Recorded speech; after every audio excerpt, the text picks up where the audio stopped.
Going from cold calling 10 people a day to 150 people a day, like what changed for you? I was in Miami with my girlfriend. We were at this Airbnb. It was a really nice Airbnb. It's funny because right in front of the Airbnb, there was this parking lot, and my dream car, it's a Rolls Royce. Mind you this, white, by the way. I want it white. That I would wake up every day and look at. And I'm like, I need to do something different to get out of this fear that I have and do this at scale and remove my emotions from it, because that's what keeps many people from cold calling. This is what I want.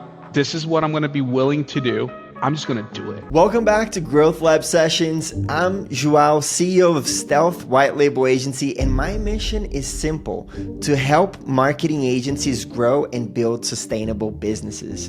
Today, we're bringing in an industry specialist, Halbin Minaya, CEO of Meta Dealers.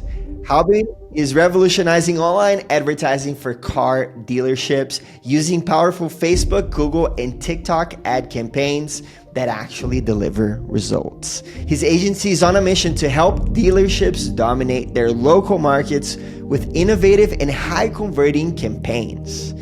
Halbin, welcome to Growth Lab Sessions. Are you ready to take it to the lab? Yes, sir. I'm glad to be here, Joao. Thank you very much for inviting me to be here with you today.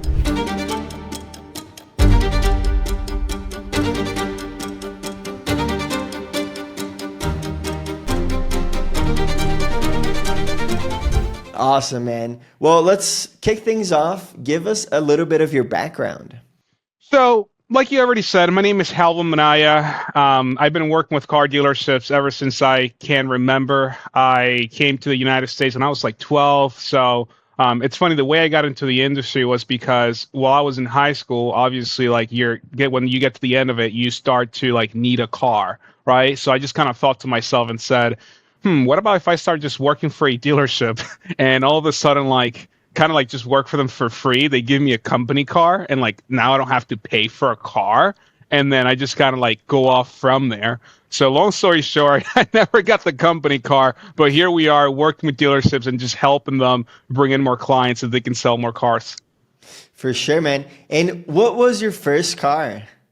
What was my first car? So I haven't really changed cars many times. I've only had two vehicles. My first one was a '08 Honda Accord, and that was like 4 or 5 years ago. Actually, no, it's been longer than that now. What?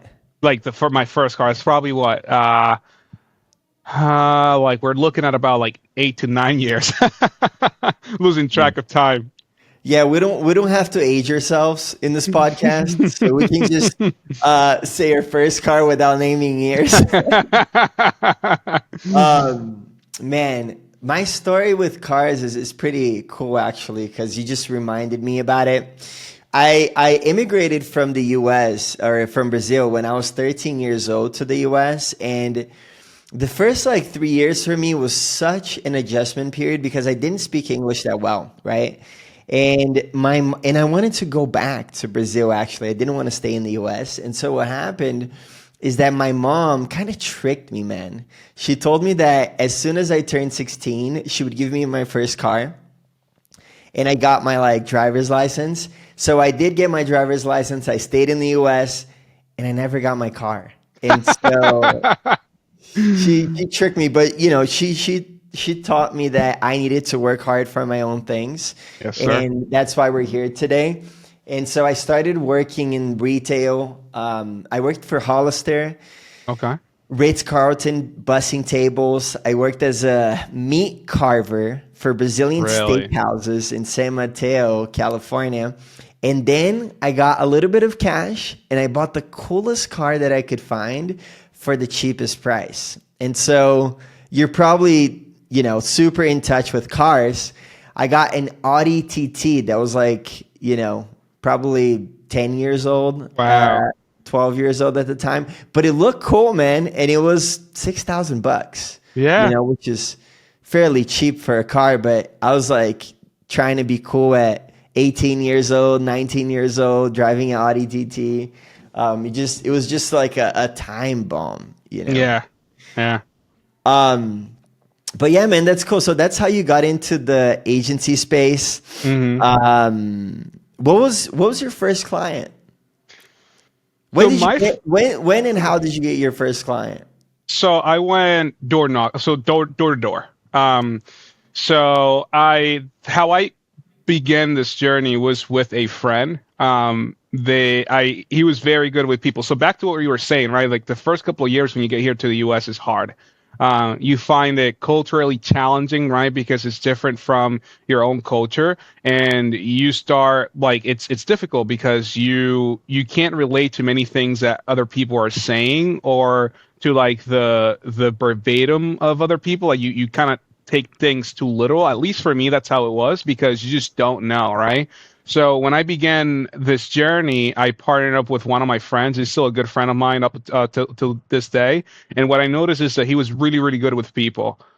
We came here about the same time, but he was more outgoing than I was. And I kind of figured, you know what? Why don't I take the back end of things, the fulfillment, do the ads, do everything, and then like we're just gonna go around, knock on dealerships' doors, and you kind of sell this thing out, and yeah, we'll just kind of go from there. So that's how we got our first client.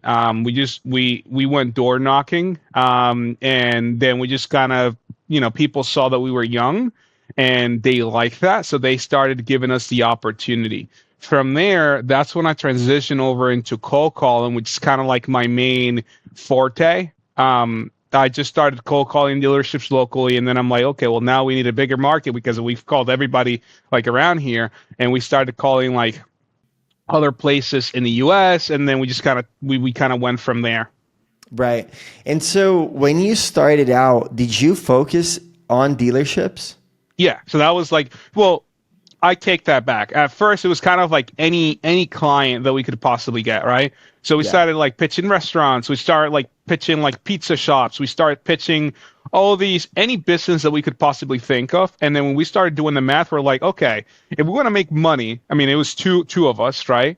And he had a job at that time, so he was making like whatever, right? He was like part time. So we were like, okay, if we want to make this work, we need to make money for both of us. And I'm like, a restaurant's not going to pay us $1,000 or $2,000 a month for us to run their ads. And remember, right? Like this is at the beginning stages. We didn't have any like laid out strategy, any laid out offer, any laid out anything. It was just, hey, we want to run Facebook ads so that we can get to more clients. It was vague. So it was two of us, and they're like, hey, like I don't think a pizza shop is going to want to like pay over $1,000 every month for us to do this. I don't think a restaurant's going to want to pay over X like for us to do this. And I'm like, you know what? Cars are expensive, right? Like, you're looking at a car 10, 15, 20, 30, 40 grand. I'm sure there has to be some margins there. And at this point, I didn't even know the economics behind how a car dealership operates, but just going off of the price, I just kind of figure like, okay, there has to be some margins in there. And I think it's going to be way easier to get a car dealership to pay us $1,000, $2,000 a month than a restaurant that's barely like scraping by, you know? And you already had car dealership experience, right? At that point.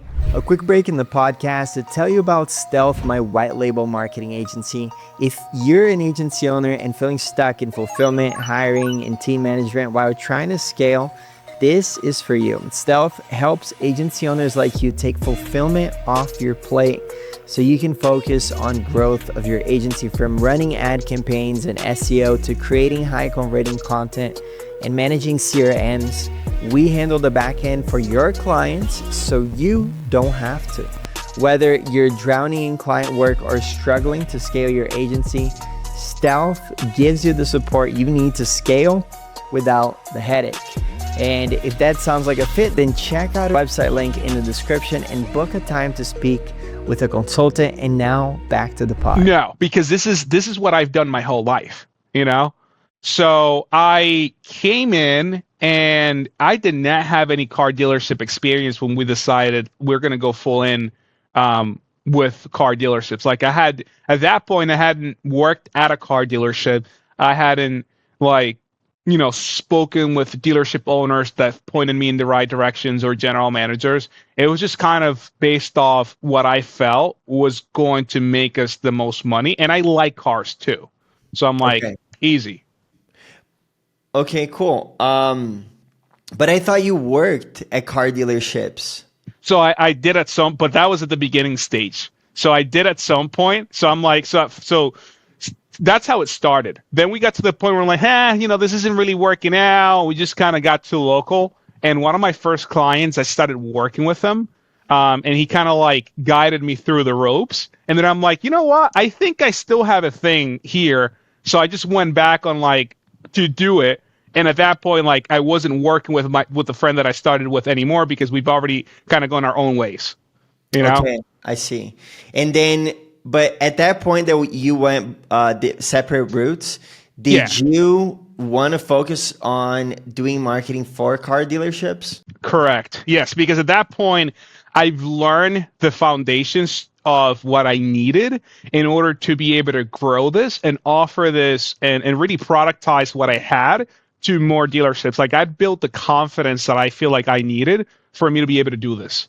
Right. And so let's talk about building the confidence. And I mean, so like when you're building out an agency, it's ideal, right? One of the routes to take is to niche. And so you niched in car dealerships, but then the next step is to create an offer, Mm-hmm. right? How did you go about creating an offer for car dealerships? So I had a handful of clients, and I'm like, and the way that I got them in was, again, I was younger, so like they were like, you know what, we're gonna give you a shot, and I wasn't charging them a lot of money, right? So like if they lost, they weren't gonna lose like a ton of money. So then I'm like, okay, well, look, I have all these clients right now, and they're all paying me like different price points, right? Because like one like would agree to my initial pricing, and then the other one would like negotiate with me, and I would give him a little bit of a discount so I can like get my foot in the door. So I had all these clients just paying me different prices for pretty much the same thing. And I'm like, okay, well, that can happen. So what I need to do, so what I did at that point was I saw what was it that I was doing for each one of those clients, and I productized it, right? Because at that point, I couldn't even bump them up to anything because I didn't have anything tangible to say, like, look, this is what you're paying me for. If we want to get here, like, this is what's going to be the difference. So the first thing I did was I noticed what I was doing that was similar for all of them, as far as like what their expectations were of what my services were going to provide for them, and just productize that. And then I was able to go to other dealerships, and instead of saying, hey, look, I'm gonna run your Facebook, Google ads for say $500 a month, I'm gonna offer you like I went into like more tangible stuff. Like, look, if now you're spending $2,000 a month with me, I'm gonna get you X amount of leads because I already know like what I can do with that money in a market size like yours. So I Wow. just started productizing.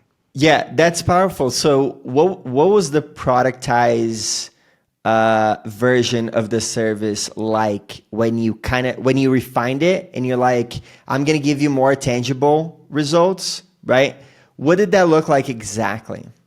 It was just about organizing it into a package. Like it wasn't rocket science. I was making it rocket science for myself. I'm like, what am I gonna like really like offer these guys so that I can take this to the next level? So it was really like, okay, I'm gonna charge you X amount, and X amount is gonna get you Y. Right now, on this other hand, right here, because that's how I started with different with different packages. Still, that's what we do. But on this other hand, right here, this is a different package.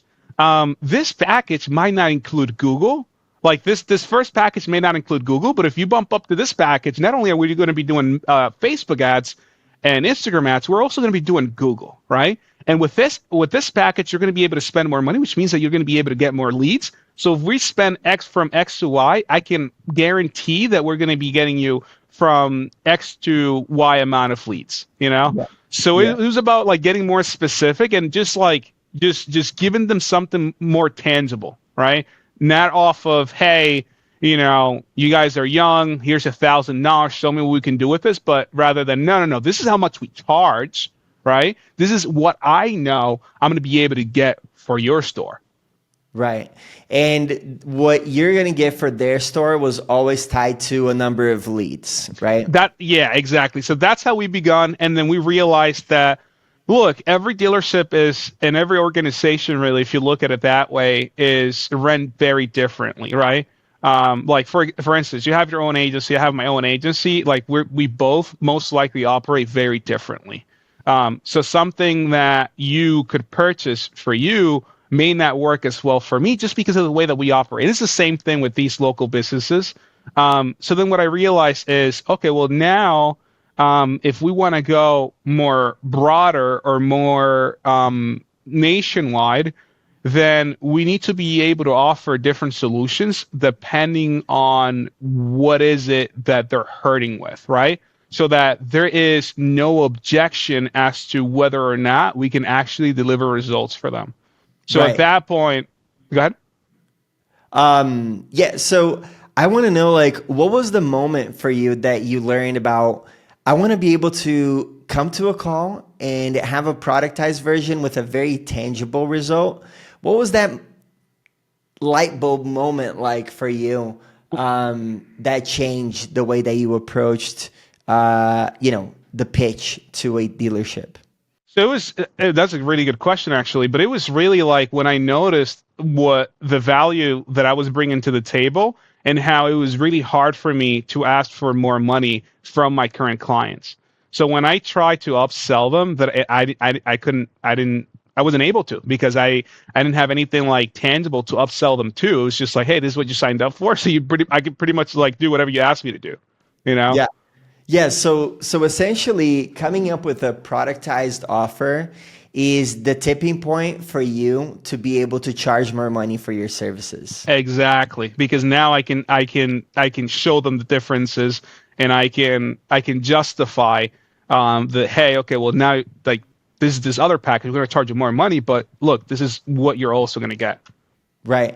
And what was your team like at that stage? Man, I began, it was just really me and a designer because that was a big part of the ads, like, and it's always been just kind of putting the ads together and everything. So it was just him and I. Then we Right. started adding like assistants and like, other people.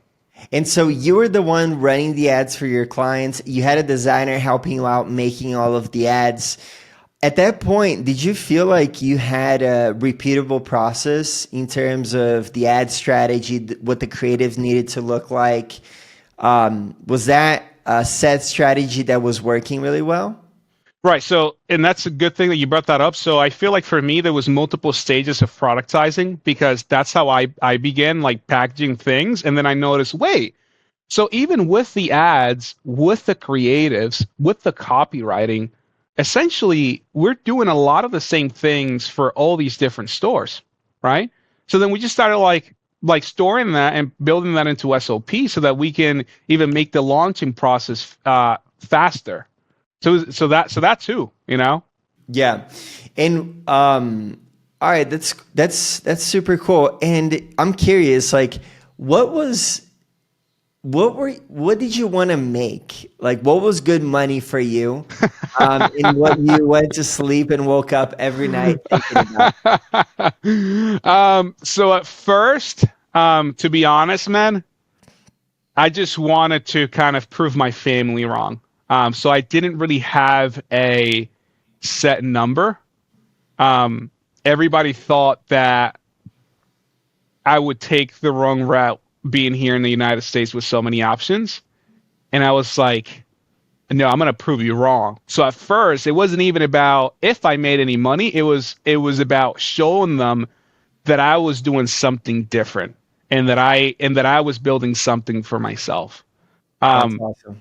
then when I'm like, okay, well now I need to make some money. At first it was like, okay, well I want to make $5,000 a month. Mind you, like no bills, nothing to pay for, So it's like $5,000 a month. That's a lot of money. You're looking at what, like $60,000 a year. So that was like my first big milestone, quote unquote, And remind me, where are you from?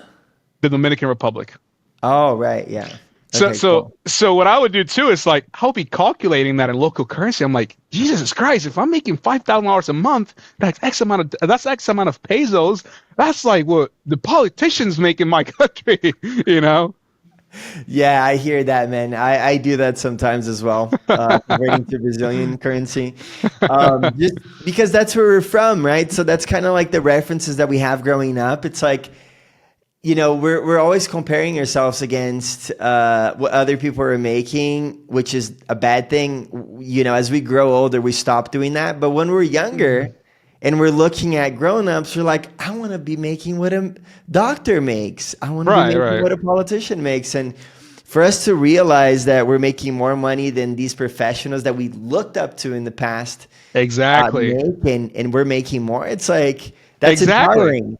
Exactly. That's exactly what it is, right? Like when you don't grow up here, you only look like references from where you're from, right?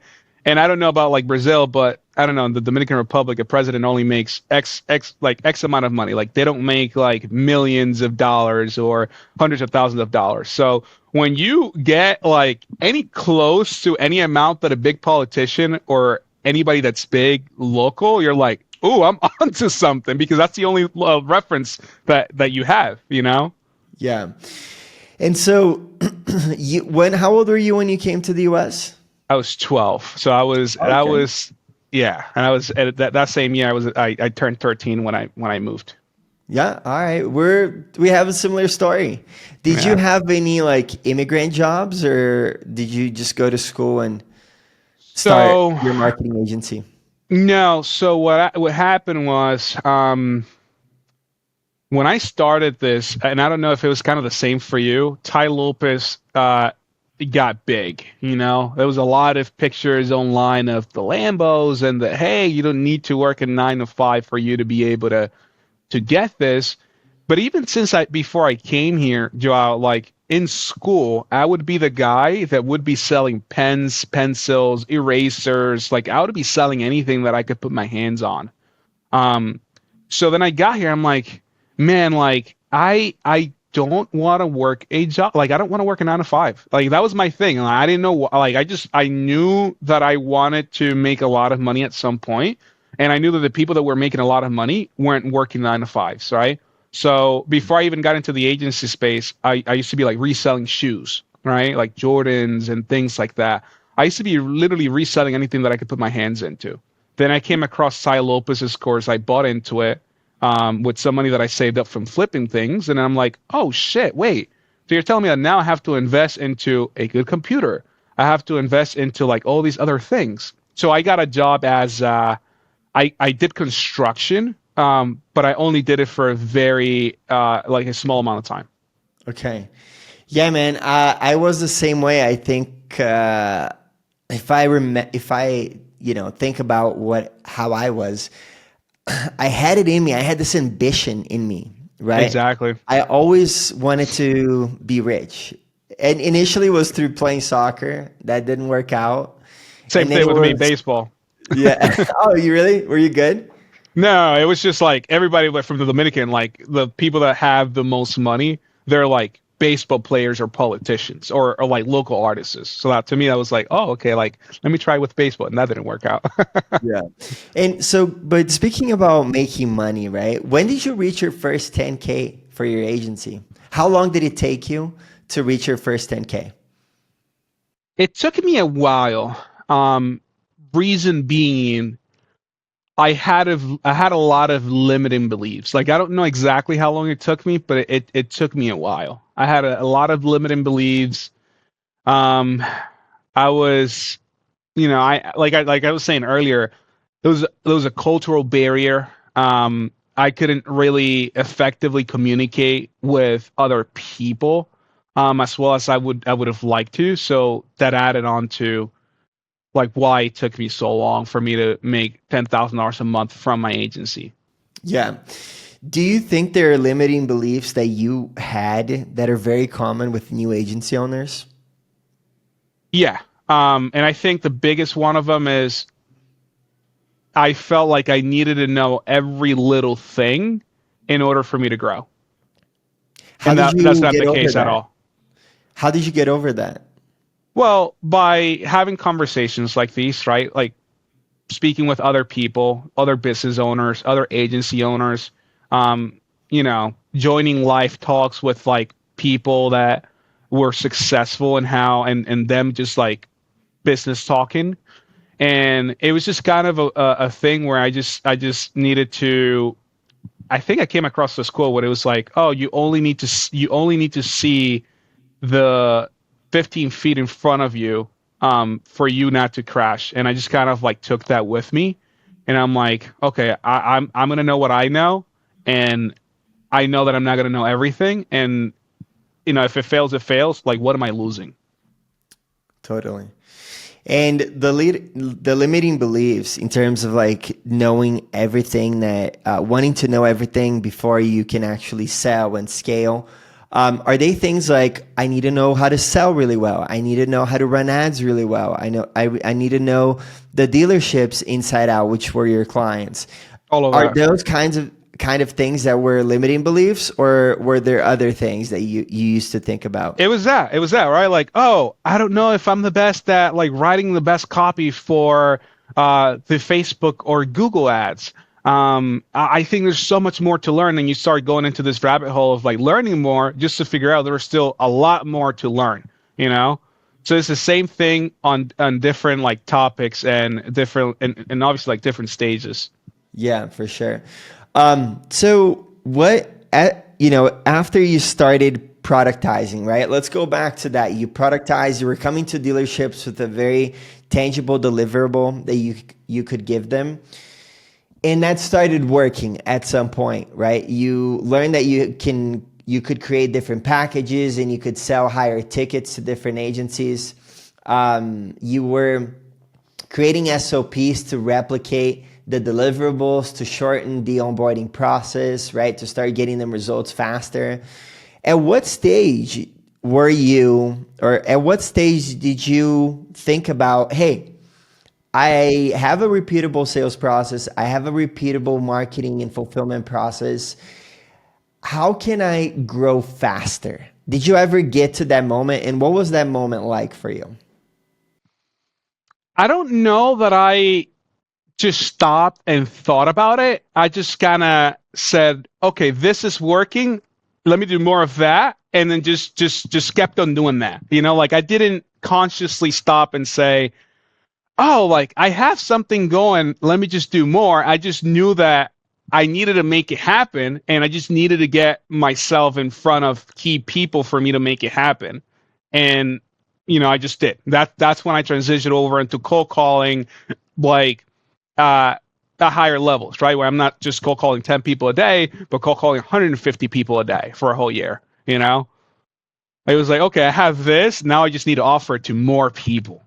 Yeah, perfect. And so going from cold calling 10 people a day to 150 people a day, like what changed for you to start doing that?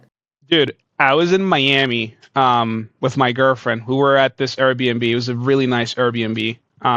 And it's funny because right in front of the Airbnb, there was this parking lot. And my dream car, it's a Rolls Royce, right? So mind you this, white, by the way. Like I need it white at some point. I want it white. Mind you this, right in front of the Airbnb, there's this white, I think it was a Phantom Rolls Royce parked that I would wake up every day and look at. Like, and I would just sit there and just look at it, and I'm like, I need to do something different. I need to get out of this fear that I have and do this at scale and remove my emotions from it, because that's what keeps many people from cold calling, because they let it get to themselves.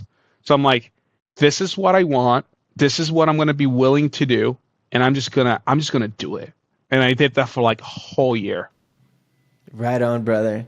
That's amazing, dude. I love how desire, right, to have material things really empower us to work harder and just go all in, right? Yeah. As you describe, like a Rolls Royce, a white Phantom Rolls Royce, Dude, white right in front Rolls of me Royce every Phantom, morning. like that to me just sparks desire. I think if I look at my Whoop right now, my beats per minute is going up, right? Just Yeah. thinking about it. And you were in Miami, and you didn't live in Miami at that point. You were No, just I was kind of visiting, right? vacationing. Yeah, I was Vacation. vacationing. And so that was the spark for you to go back home and tenfold, like 15-fold your outreach, your daily outreach, right? Dude, I came in and I'm like, I am not getting off of the phone until I make 100 to 150 calls a day. So if I first started at 100, I'm like, okay, I know I can get that. I know I can do that. I'm gonna do 150 a day now. That's what's up. So you went from 10 to 100 and then to 150. 150 calls. I'm like 100, just back to back to back to back to back. Like I was like my throat was dry from talking to that many people per day. Yeah. Did you have mentors at that point that kind of led you into the cold calling? Like, how did you uh, decide on cold calling as your main way of reaching out to leads? Well, I think that when you own a business, you have two assets. You have time and you have money, right? And depending on your stage, you have more of one than the other, right? At that point, I had the time to do this. And I felt like that would have been that would have been a good foundation for me to then transition over to ads and really to learn how to sell, because that's like, I don't know if can you swear here? I don't know if you can. Like, can you swear in the podcast? Yeah, yeah, yeah. Okay, because that's like the shittiest like spot where you can start. You're dealing with people, with cold leads, people that don't know of you, people that are getting hundreds of these calls per day. You know, so you can imagine how taxing um, that is, and how it was for me. So I'm like, if I just start by that, I mean, I have the time, I can figure it out from there, and then whenever I feel comfortable, then I could just jump into like running ads and stuff for the agency itself. Right. After you started 100 cold calls a day, at what stage did you feel like you were getting good at cold calling? Like, how long did it take me? Yeah, I guess like how many calls did you have done like how many calls did you make until you started feeling comfortable, or how many days? Just like give us an idea on volume for people listening that are like, man, I feel really uncomfortable making cold calls. Maybe after like 100, 2, 3, 4, 5, 600 calls is when I kind of feel more comfortable and Mm-hmm. we find the like the opening line a little bit more, like, or the dealing with rejection. Walk us through a little bit of that, so that somebody listening and evaluating if they should run ads or cold call can like get more comfortable with choosing the cold calling route. So, to me, when I was just focusing on that 100%, I just had to like it. Like, I needed to like it, because otherwise, like, I was gonna hate my day, and that's not why I was doing this for, right? So I think that by the third week, I was already having better conversations. I was already having demos set. I was already having people showing up to the demos. Um, Fourth week, I think, and on, like after the first month, I was just fluent. And a couple of things that I realized when you're beginning to cold call is you think that you need to have it figured out. Like we were saying earlier, you think that you need to have it figured out. You think that you need to have a proven script for you to cold call. You think that you need to have the best email sequences. You think you need to have the best PowerPoint presentations for your demo. And the thing is, like, you will figure it out as you go along, right? As you're going through your script, you will notice bottlenecks that repeat themselves, that if you're smart enough, you're going to start like swapping them, right? You're going to start adding things so that you can make your script flow better. And that's what I did. I'm like, okay, well, this line didn't work as well. Let me try this other thing. Okay. Oh, my tonality. Like, how am I? And then I would just like also listen to my own calls. Like, what the hell? Like, did I really sound that lame? Like, I would be a critic of myself. Yeah. Like, I would listen to myself. I'm like, yeah, I need to build a little bit more excitement in there. Oh, I should have set this different. I see why this went south. Okay, sweet. Cool. I think that gives a really good idea, which doesn't take a long time, right? 1 month, just sucking really bad for a month. Just knowing and like saying to yourself, hey, I know I'm going to deal with shit, but this is what I'm willing to do for a better future for myself and my company. Yeah. You know, Dude, just I kind of love having that. that engraved. I love that. I love that. And like, would you say that so far, the coolest thing that you've gotten for yourself from the money you made for your agency is the Rolex? No, no, not at all. The coolest part that that I've been able to do with the money that I've made from my agency. So last year, and this is something I don't even know if I even share this because I don't really like like talking about things like that in public. But last year, I sponsored two small scholarships to the school where I graduated from. And right after that, and that was the coolest part about that is that that was from my sister's class. So she was graduating the same class. And then right after, my sister, I think she came in second of her whole class. So she was like doing really well.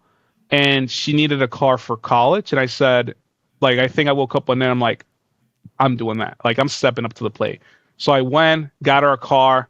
And I think that that's those two things were the coolest things that money from my agency were able to buy were able to do for me. Damn. Clap for you, man. That's so Appreciate it, brother. awesome. Dude, I feel like for us in the agency game, we obviously are here to make money, right? Hmm. But for me, what's cool about an agency is that you can make money by helping other people, other businesses make your money, make more money, right? But then the other cool thing is that when you are making more money, you can do things that you're not only helping your clients, you're also helping your society and your community, People around you, exactly. and that gives you a different kind of meaning to making money, right? Because Hmm. you're not only making it for selfish reasons, you're also making it for um, great motives and helping out people and helping people out that maybe, we didn't get this opportunity of being helped out. So Hmm. because we didn't have it, we can foster it for someone else. And that's what it was. I we didn't really grow up with our father, so um, like I had to buy my own car. I had to start buying my own clothing when I was like making money from flipping stuff. And I saw her, I'm like, I mean, she's doing well in school. Let me be that little push that she needs for her to get to the next level. Because at the end of the day, Joao, I mean, money's great and all, but if we're not using it with a purpose, like what is that money really good for? Yeah. I think fulfillment in life is super important, and that becomes more important after you can meet your basic needs, right? So Hmm. you can like pay for your rent, you can pay for food, you can buy like yourself nice clothes. And then it's like, all right, well, what else can I make money for? To buy more Rolex, to buy more cars. That leaves you empty on the inside. As soon as Hmm. you start helping out people, family members, friends, community, that's when you can grow That's a bigger into, joy. right, a bigger joy, and you can grow into the next stage of being an entrepreneur, which is like creating good for society. Exactly. And so, man, going a little bit back to the sales, the cold calls, right? I think it's really important for people to know how many calls do you need to make, or did you need to make when you got like good, right? Like so, like 3 months in after making 100 calls a day, 150 calls a day, how many did it take for you to close a deal? So you have to break it down in different stages, right? So when you're first starting out, you don't really like you can look at it as, hey, I want this specific outcome, but more so, hey, I'm gonna do this. Like I'm gonna make my 150 calls, and then what you do is you learn from the data that you collect from making all these calls, right? Then after a certain amount of time, second month, third month, like if you're just new to this and you have no guidance, and that's when you start switching over to okay, well, now I know that I can have the conversations. I know that I can make the calls. Then let's put a specific KPI that I need to get done by the end of every single day or by the end of the week. Okay. And that can look as I need to set 3 demos per day or 25 demos a week or whatever it is. Right. So then you go into that. And then if you're just like a one-man show or just where you're doing your call calls and you're also doing your demos, then okay, now you have the leads, you're getting the leads to agree to a demo. Now you have to make sure that they show up, right? So then you start looking at, okay, well, how many people from my leads, from my demos that I'm scheduling are showing up, right? Because it does you no good if you're scheduling 100 demos, but you're only getting like one person out of that showing up, right? Because it's a big waste of time, big waste of energy. So then the way that I did it, at least, I looked at it in different stages. And I said, okay, well, if I'm making this many calls, I want to make X amount of sales per month. I need to set X amount of demos. And from that, even if I'm not the best salesman, if I'm closing at least 20%, then that's going to get me to my goal. Yeah.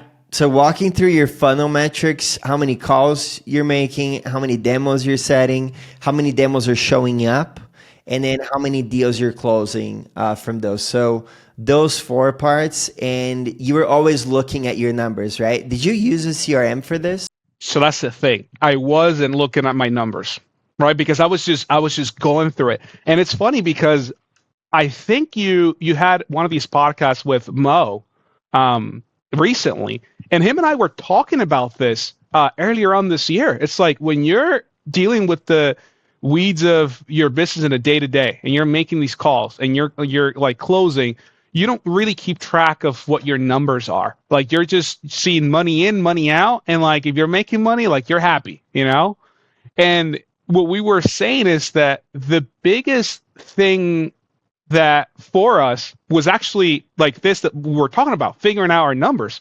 Okay, well, if I'm setting these many calls, how many people are showing up? What's my percentage? What my show rate, right?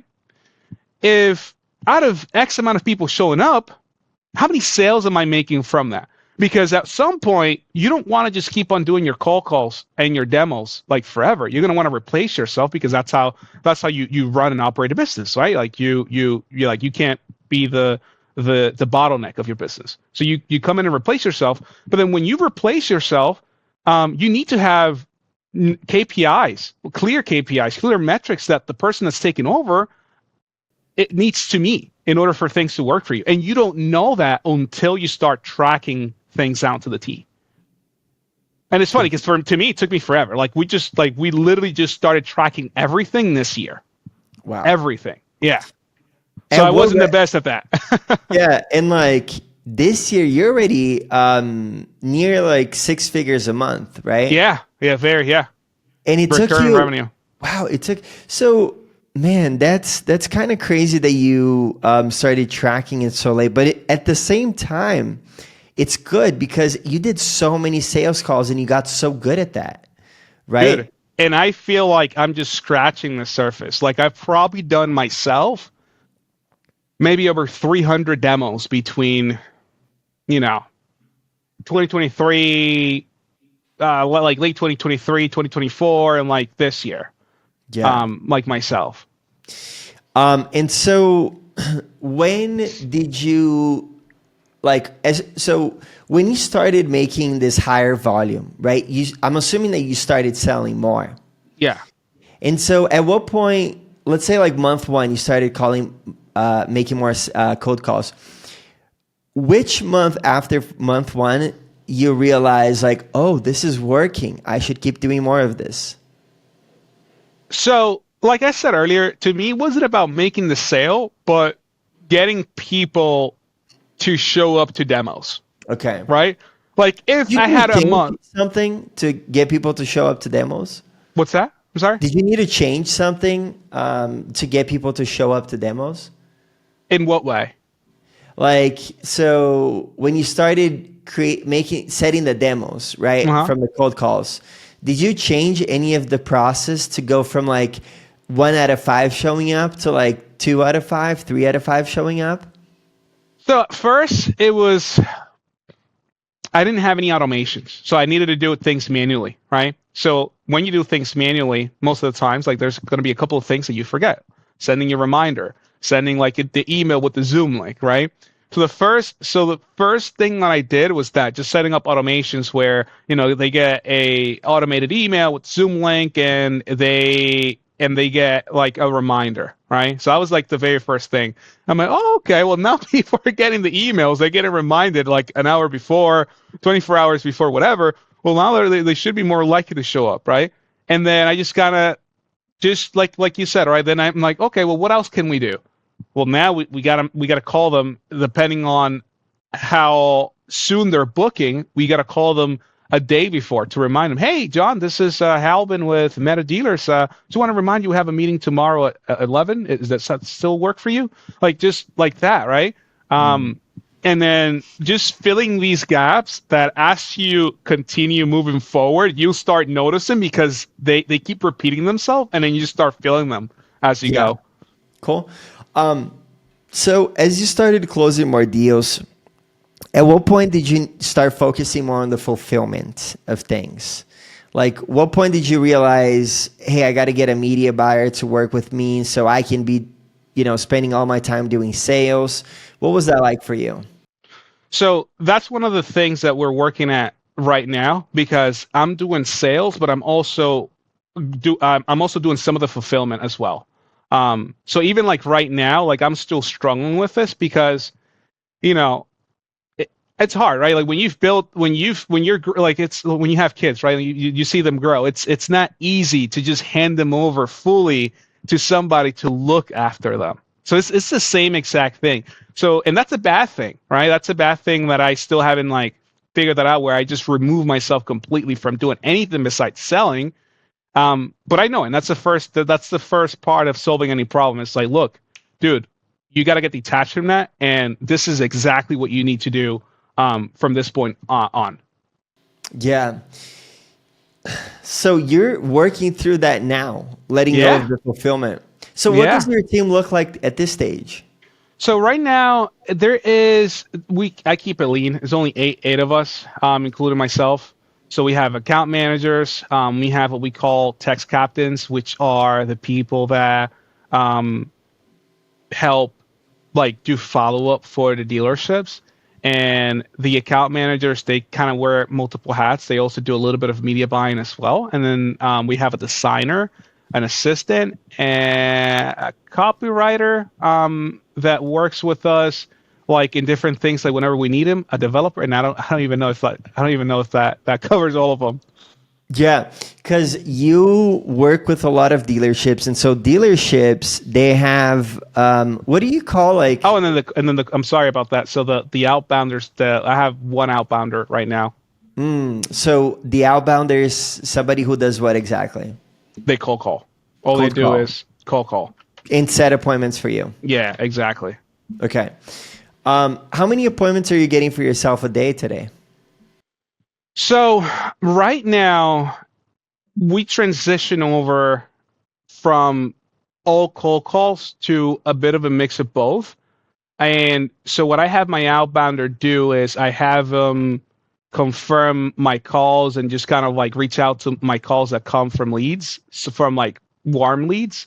So right now we're not doing any outbounding at all. Like we just said, okay, look, this is from outbounding and call and running ads, which is why it's important to track your numbers. We've noticed that people that come from ads stay with us longer, and their lifetime value is a lot higher than people that come from outbounding.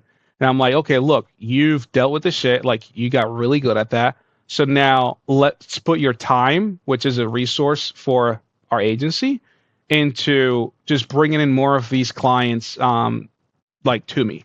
And I had my ads up for like a month or two where we were trying to like figure this out to like, okay, well, where do we allocate our resources?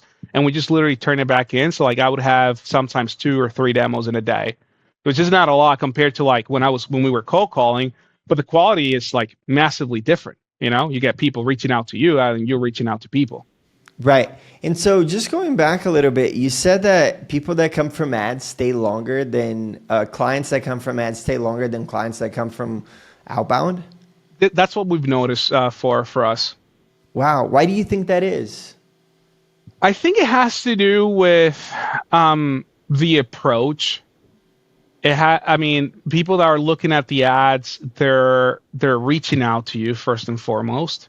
So they're like literally raising their hands, telling you that they have a problem.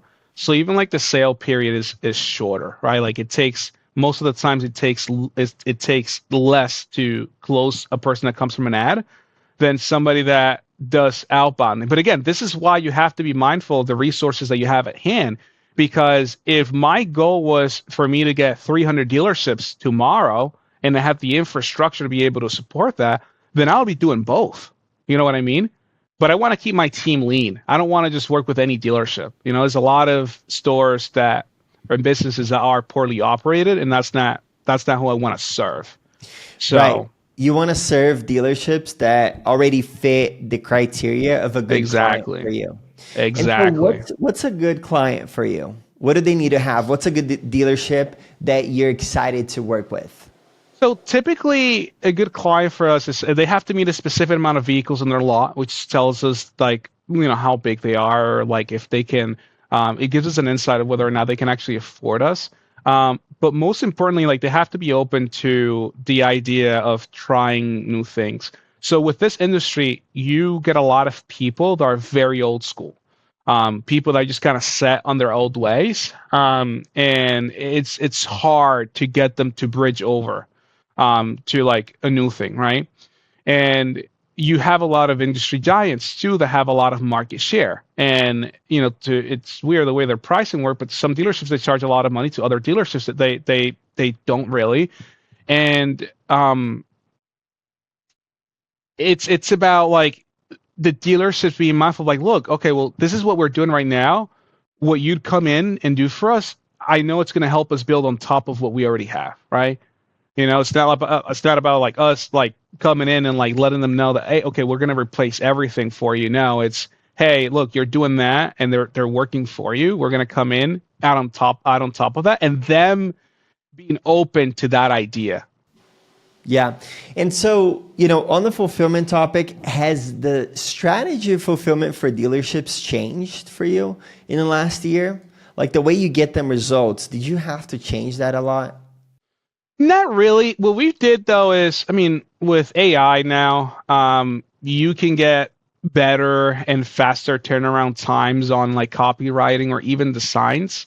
So that's what we started using internally. Um, and just using AI to even know our clients better, right? We record all of our calls. We feed it on all the transcripts. We feed it onto a bot that looks for specific things, which makes our lives easier. So just integrating with AI for us to make the integration between us and the dealership more like better, and I think that has helped us quite tremendously this year. So you're talking about the way that you feed sales calls that your agency's having with dealerships to AI, or you're talking about your So that dealerships?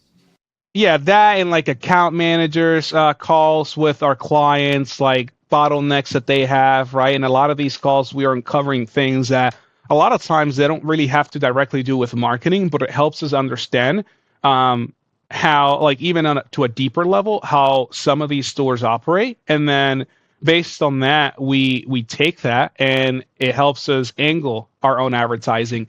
It helps us angle our offering. It helps us like say things and package things in different ways where they actually understand. And it helps us overall to just know like, okay, well, this is something that's important. um okay, now let's take this and figure out like what ways could we, if we can, come in and solve that problem for them, or even like make it a thing where we could even offer it in the future. Yo, that is so powerful because I do this as well from the sales side. So all of my calls, all of my teams, I have 4 closers working for my team, Hmm. jumping on about 20 calls a day, right? I Hmm. set 5 appointments for each one of them a day through ads. Hmm. And we feed all of the calls that they're going through, finding the most. So we only get the recordings for the most ideal clients, right? Mm-hmm. And so off of those most ideal clients or those most ideal sales calls, we feed that back into our marketing manager that runs Mm-hmm. our ads. And every week, man, we're running new angles Yeah. because when you need to scale up ads, you need to be running new angles, right? Or Right. else your CPL is going to go crazy. Um, and so that's really powerful that you do that as well. So Yeah. props to you. I see it working wonders for us, and it's crazy how little people actually do that. And it not only works, going back to what I was saying, to new client acquisition, but it works for client retention. Because every industry, not every industry, but every organization is different. You have different people running it. So So yeah. walk us through the process of how you feed those calls into AI to learn new things for the account management side. Okay. So every call is recorded. We use Phantom AI to record our calls. And then what happens is every time like an account manager goes in and they have a call, as soon as the call is finished, the transcript gets sent over through Zap to a ChatGPT bot. So we keep it simple. But then what we did is we've trained that and we've gave it like a good description of what it is that we're looking for. So that way, every time that transcript is fed over to chat to that bot, it gives us exactly what we're looking for, and then it tells the account manager like, "Hey, these were the pain points. So these are a couple of questions that you should ask next time, and this is exactly what that's going to help you understand." So it just analyzes the whole call. Like it takes that and just kind of points out like, "Oh, here's where the gold is at." And so give us some sauce, man. What are the things that you're looking for in these transcripts? Really? I'm looking for congruency on these calls on the pain points that they're mentioning. Like if we see that they're complaining about a certain thing, um, and that's why the like running it through a chat to ChatGPT and AI is powerful because you could say something one way and I could say something completely different while still referring to the same thing. You know? So having this system point that out to us, like, okay, look, this is what that might have been like pointing out to, makes it easier for us to know, okay, well, this was the pain point. This is what we need to solve. And then this is a plan of, and then we can just take that and just say, hey, give me a plan of action. Like it already knows so much about the company, and like the people that are in it that, hey, give me a plan of action to what it might look for us to be able to solve that problem. Yeah, man, I love that. We're doing a lot of that, and we're actually coming out with something crazy about that. I will, start revealing that in the next few weeks. Let's go. One thing I will say to you is maybe you're already doing that, but what I found really useful as a prompt to analyze the client communication is also analyze the opportunities for upsells. Mm, So maybe adding that prompt into your transcript or into your prompt, right? Like analyze opportunities for upselling this client and, let me know what are key things that they said that could lead us to pitch upsell next call.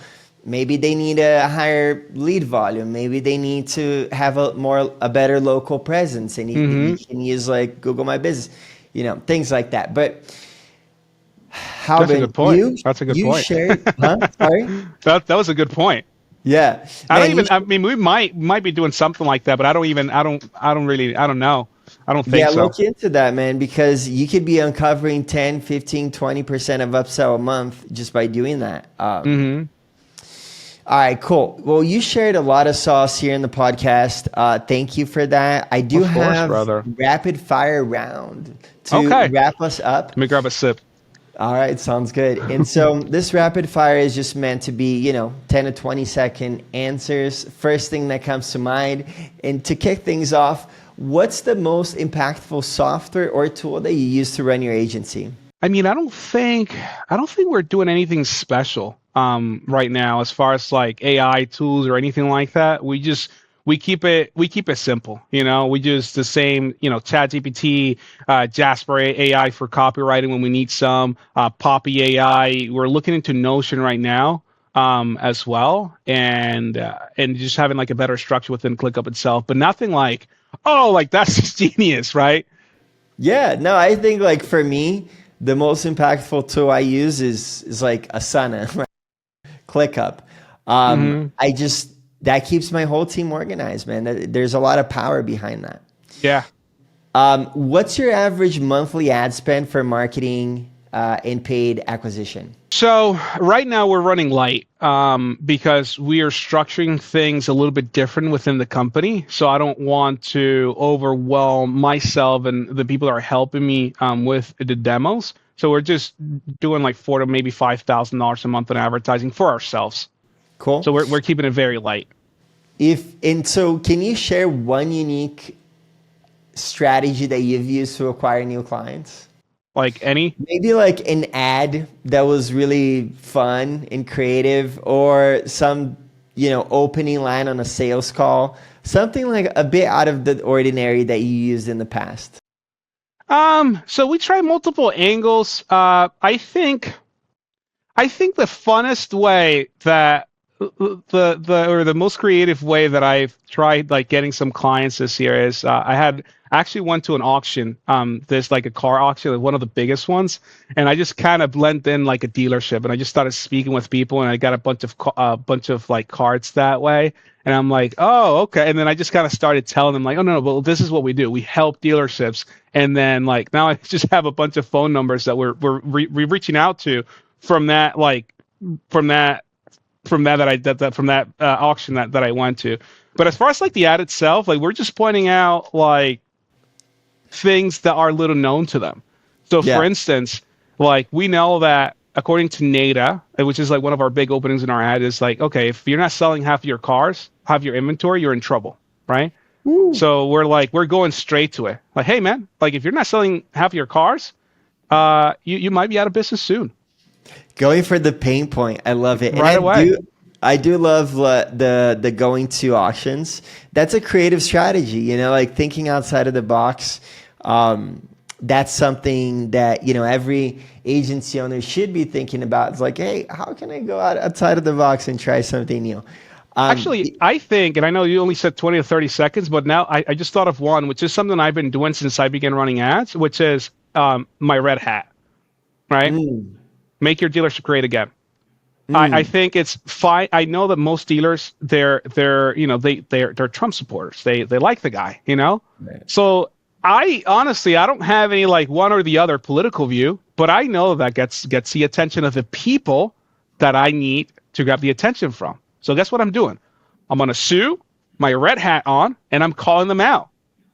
I love that, dude. That's so fire. So, if you could automate one part of your business, what would it be? If I could automate one part of my business, what would it be?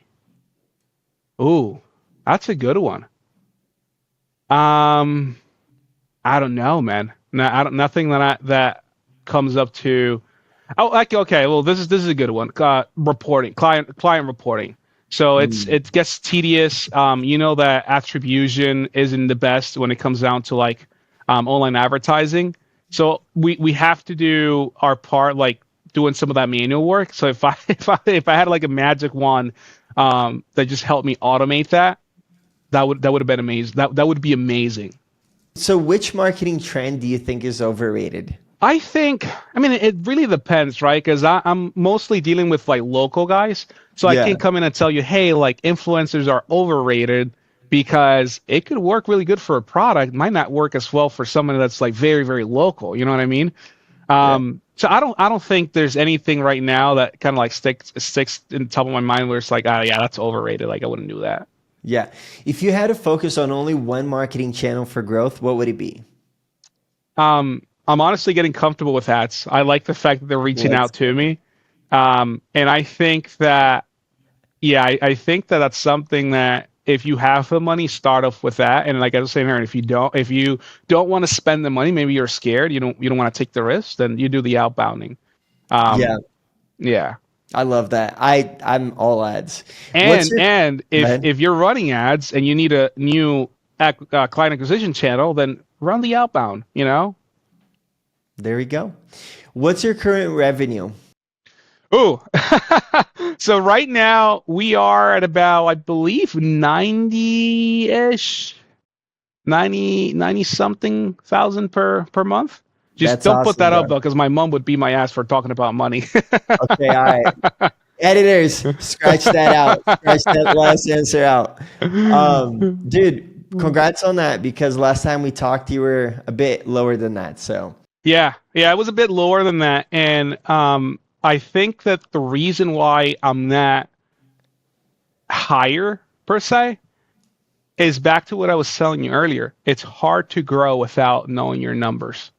It's hard to grow without knowing what your CAC is, what your customer lifetime value is. It's hard to know that, hey, if I'm spending $5,000 on ads, how much? Okay, well, how many clients am I getting out of that? But most importantly, how much is that client projected to make me? Because then it's not scalable, you know. So that was the biggest thing for me. yeah.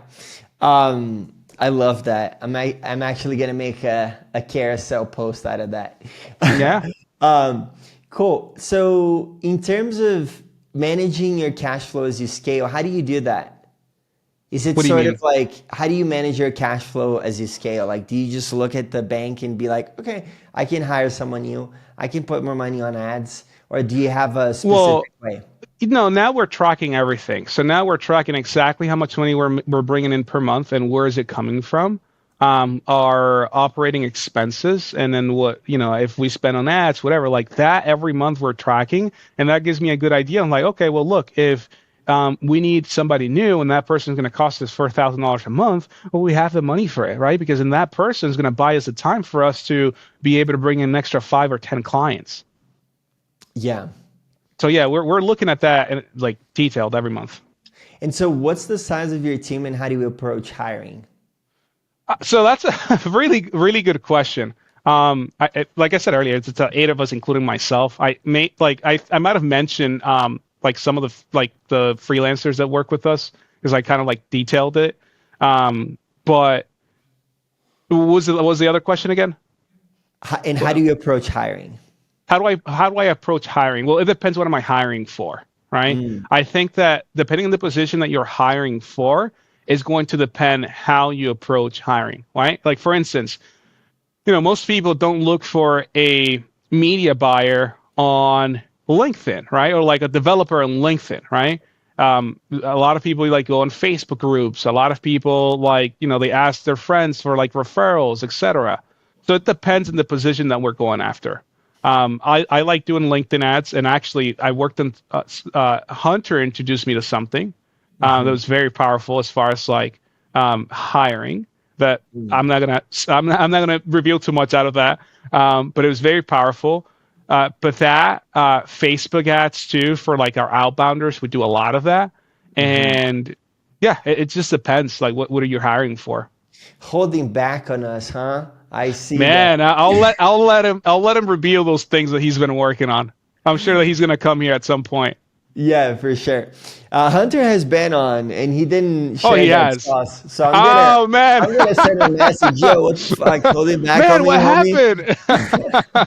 Yeah, no, All he right. has something good going on. All good. All good. So, man, last question. What's your biggest bottleneck today? My biggest bottleneck is that even though I am more like I'm more okay with taking myself out of certain situations within my business, I still hold back a lot. Um, and it takes me time. And Mm, money loves speed. So you mm. have to be able to move fast. So I think that's our biggest bottleneck right now. It's like, hey, just be more like, just let the guys do what they're supposed to do, and you focus on what you, you need to focus on. Like you don't need to be a Superman. Yeah, for sure. So, Halbin, it's been an awesome conversation with you, man. Thank you for sharing all of that. And before we sign off, what's one piece of advice that you would give to new agency owners? Move fast. Don't think that you need to have everything figured out because you're going to figure it out along the way. Yeah. And so, where can listeners of the podcast, agency owners, or car dealerships trying to make their dealerships great again, connect with you? Yes, I'm on Instagram. It's Halbin, and YouTube, Halbin Minaya. If you guys want to shoot over an email, if it's a dealership listening to this, Halbin at metadealers.com. Just let me know that Joao sent you, and I'll hook you up. All right, for sure. So, guys, for everyone listening, make sure that you're hitting that subscribe button, commenting on their podcast and what you're finding valuable. If you have any questions about, whatever Halbin said in the podcast or I said in the podcast, don't be shy. You can comment below and I will answer your questions. That's some free value that I'll give to you on top of this podcast. Yes, And sir. and let's go, man. Follow me on Instagram at Joao, Jowau. And until the next one, I'll see you guys out there. Make sure that you're moving fast, as Halbin says, and I'll catch you soon.